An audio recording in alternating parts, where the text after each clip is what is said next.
अगर आप जो है कि पेपल का इस्तेमाल जो है कि इंटरनेशनल पेमेंट रिसीव करने के लिए करते हैं और वहाँ पे कई बार क्या होता है कि आपके पेमेंट जो है वहाँ पे होल्ड हो जाती है।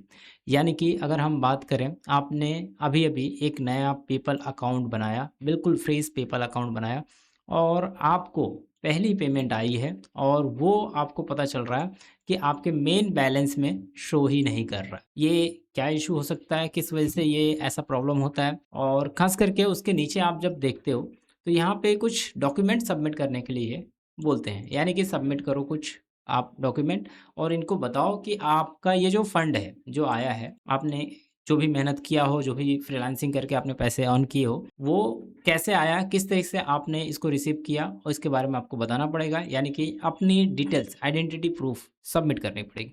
अभी हम ये बात करते हैं कि ये बिना सबमिट किए कैसे ये हमें मिल जाएगा? किस तरीके से हम इसे विथड्रॉल ले सकते हैं और कैसे क्या-क्या स्टेप्स हो सकते हैं इसको विथड्रॉल करने के लिए? चलिए लाइव हम बात कर रहे हैं यहाँ पे। अभी हमें जो है $50 का पेमेंट रिसीव्ड हुआ है, जिनमें अगर हम बात करें तो यहाँ पे $47 जो है कि हमें टैक्स वगैरह इसका जो पेपल का फ़ीस होता है वो कट करके डिडक्ट करके हमें $47 यहाँ पे शो हो रहा है। अब ये हमारे मेन बैलेंस में नहीं शो हो रहा है, यहाँ पे नहीं शो हो रहा है। इसको शो करने के लिए आपको यहाँ पे कुछ डिटेल्स सबमिट करनी पड़ेगी। यानी कि अपनी जो पैन कार्ड है या फिर फेस वेरिफिकेशन है वो करना पड़ेगा पेपल के थ्रू। इनके कस्टमर्स कनेक्ट करते हैं, आपके वीडियो कनेक्ट करते हैं और वीडियो वेरिफिकेशन आपको करना पड़ेगा, तब जाके ये यहाँ पे ये आपका पेमेंट यहाँ पे आता है।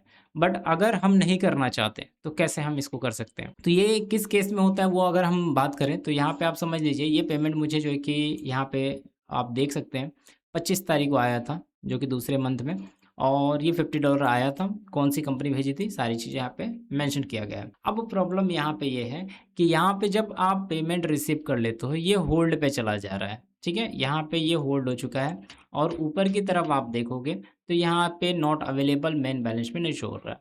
तो ये 2 तरीके से आपको मिल सकता है। पहला तरीका यहाँ पे ये है कि आप 21 डेज़ आपको वेट करना पड़ेगा, जिससे कि आपको मिल जाएगा।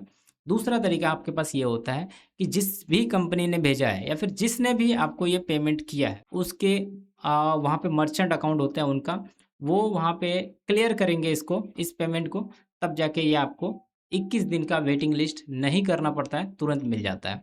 यानी कि अगर हम बात करें, अगर मैं यहाँ पे क्लिक करता हूँ सबमिट इनटू एक्सेस ये जो लिखा है, तो यहाँ पे आपको देखने को मिलेगा कि आपका पेमेंट जो है किस वजह से होल्ड किया गया है, विथड्रॉल क्यों नहीं हो सकता मनी, ये सारी चीज़ें बताई गई है। क्योंकि आप एक नए कस्टमर होते हो, बिल्कुल नए कस्टमर, नई सेल, बहुत सारी चीज़ें होती है, एकदम बिल्कुल नई तरीके से होती है।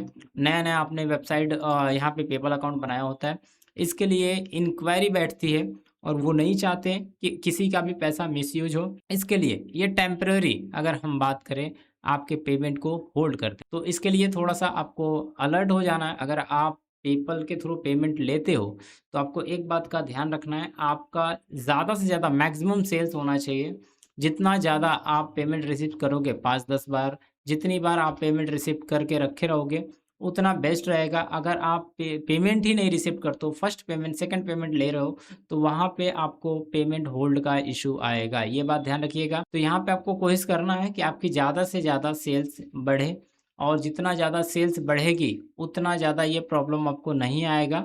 आइडेंटिटी वेरिफिकेशन जो करने का प्रॉब्लम है, ये सब नहीं आएगा। अगर आप नहीं करोगे, तो आपको प्रॉब्लम होगी। तीसरा सॉल्यूशन ये होता है कि आप यहाँ से आइडेंटिटी वेरिफिकेशन करके आप जो है कि कस्टमर केयर से सपोर्ट लेके ये पेमेंट को जल्द से जल्द जो है कि रिलीज़ करा सकते हो। यानी कि पेपल से आपको सपोर्ट लेना पड़ेगा, जल्दी बात करनी पड़ेगी और जल्दी वो क्लियर कर देंगे, अगर आप केवाईसी करते हो यहाँ से तो। आशा करता हूँ वीडियो अच्छी लगी होगी, जब तक के लिए बाय-बाय।